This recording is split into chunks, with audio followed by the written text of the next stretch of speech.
This sin-sick world is always going to result in injustices, unfairness, corruption, ugliness, falsehoods, evils, and wickedness.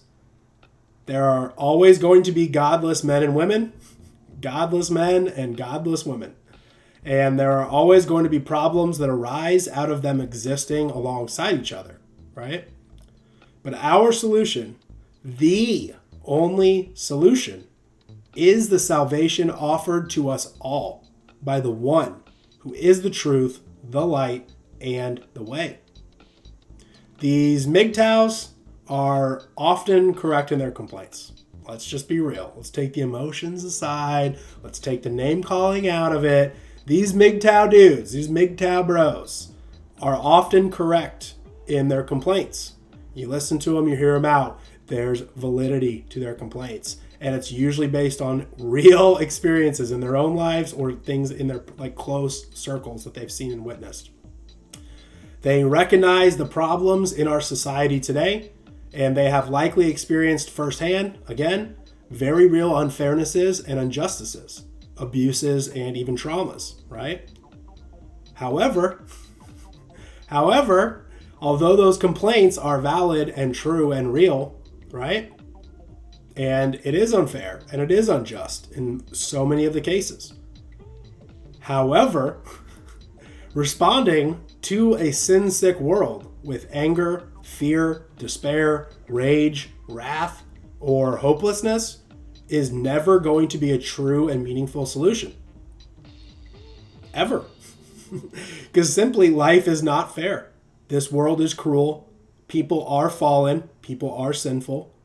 But those realities and our experiences should never stop us from our mission, and it should never stop us from continuing on and just crushing anyways.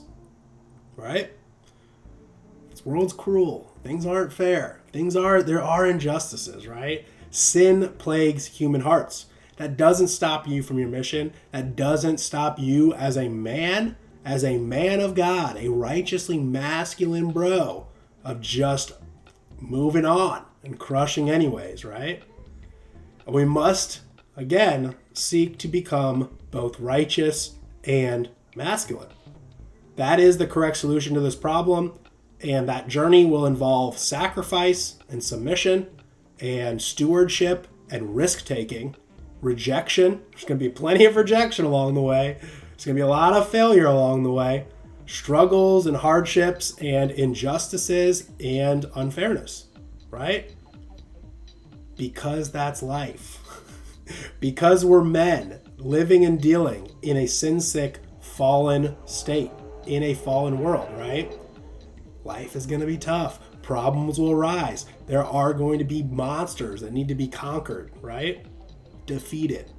There's dragons that stand in our way, and we have to be the knights that slay them, right? Because becoming a great man is not easy at all for anyone, but it is necessary.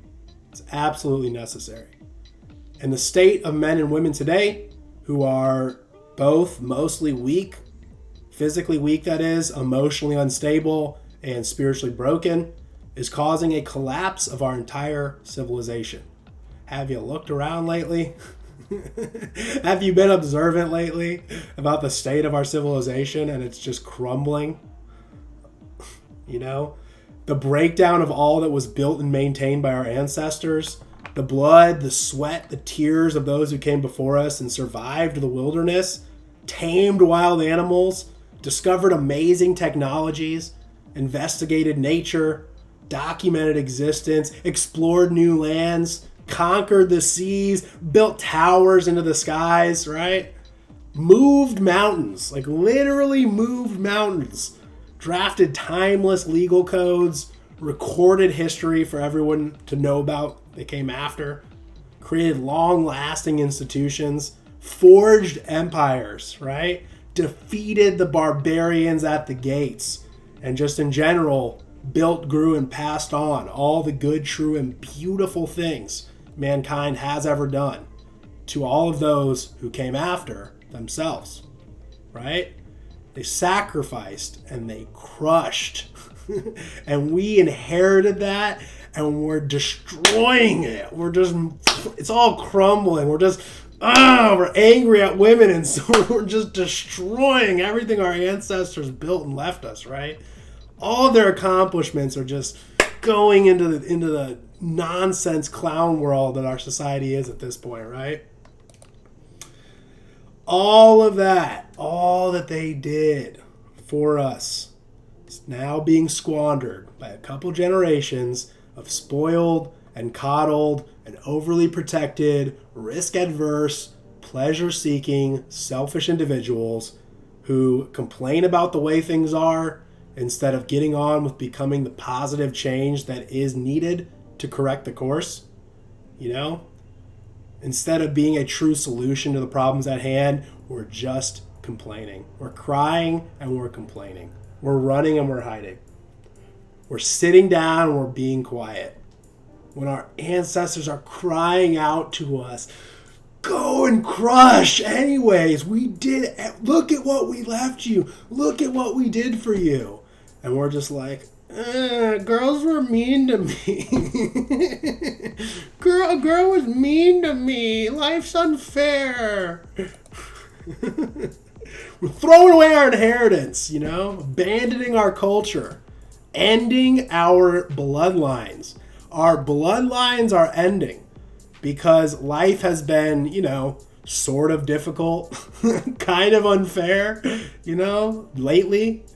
Oh, man. It's been a little tough. Man, this one girl did something mean to me. It hurt my feelings and, took some of my stuff. I guess I'll just end my bloodline, and abandon everything that everyone who came before me did for me to get me here and to live this kind of life. This life that kings could only dream of living just hundreds of years ago, right? And we're all throwing it away because women are mean to us. Because women have some extra rights that we don't have, right? We have to change this, guys. We have to change this. We have to overcome. We have to get on with rebuilding what has been broken and reclaiming what has been lost.